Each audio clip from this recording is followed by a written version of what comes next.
Hey, what is up guys, MKBHD here, and welcome to the HTC One M9 hands-on. So this is the successor to one of the most well-liked phones from last year, the HTC One M8, and most of the outside hardware, as you can see, has stayed pretty much the same, while the specs got the bump on the inside. So that's really the long story short with this phone. It's kind of like the equivalent of the HTC One M8s. So it's an incremental improvement, but I think in the best possible way, because the One M8 was already one of the best phones of last year. So of course it's metal everywhere again, and the minor changes you get are, one additional color choice in pink, and there's also now a two-toned look, so the sides have a different color than the front and back. So this silver version, for example, has gold stripes on the sides where the buttons are. And these buttons are actually in a new place. So I mentioned in my What to Expect video, the ridged power button has moved to the right side underneath the volume button. So it's much easier to reach now here. And overall, the metal has more of a brushed look. So you can tell that when you put it up next to the One M8.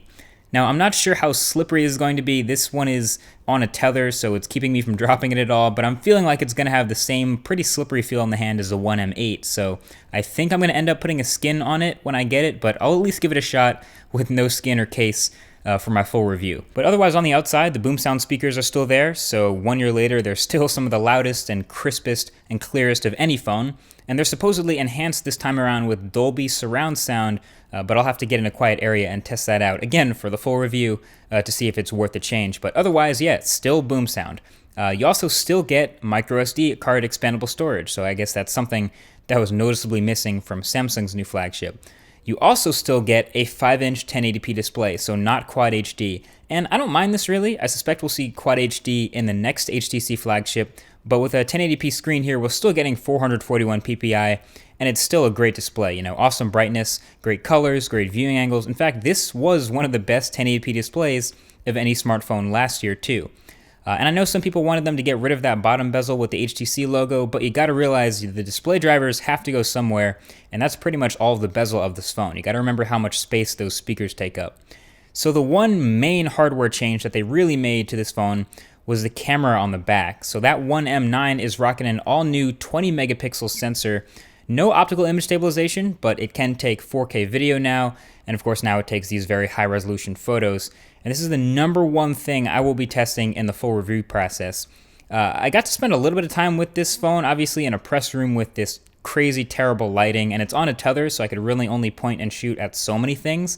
And the images looked okay on the one screen, but I really wanted to go out and test this new camera as deeply as I can, bring images back to the computer, pixel peep and everything, so you can be sure that I know the most that I can about this new camera. But, we'll see how that goes.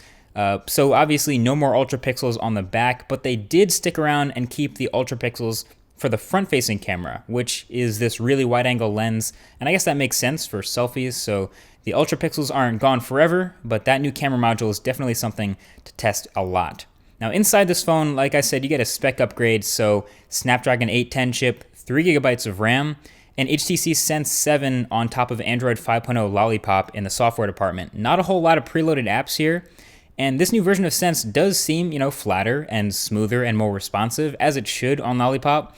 And they've added some new features like quick themes in the settings, and even this custom widget, which is essentially a grid of icons that changes what apps show up based on your location. So I guess it's supposed to be smart enough that when you leave home and go to work, it switches over to showing you your work apps. So stuff like that should work automatically. And of course you can manually toggle it if it's not smart enough, but also it'll apparently suggest some new apps that you don't have installed. So I hope that works well and isn't distracting. But yeah, you can see everything else looks really familiar here to previous HTC One owners.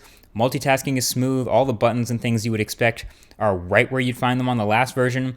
I really can't wait to spend more time with this phone off a tether and in my pocket to really get to know it well. But my sentiment really, I read a lot of these tweets and people who are talking about, oh, I'm disappointed with this phone, or I really expected more. But if you're HTC, you took one of the best phones of last year in the One M8, and you fixed and improved everything that was wrong with it, and you bumped up the specs. Boom, there's your One M9. I can see why people are complaining, because they wanted a big design refresh and a huge change. but HTC can't do that every year, so if it ain't broke, don't fix it. I imagine HTC is pretty happy with this phone, and all the changes they've made seem to be for the better, so the testing will begin as soon as I get my hands on one, and I'm pretty pumped. So be sure to subscribe if you haven't already to be one of the first to see the full review when it does come out. Until then, thank you for watching this one, and I'll talk to you guys in the next one. Peace.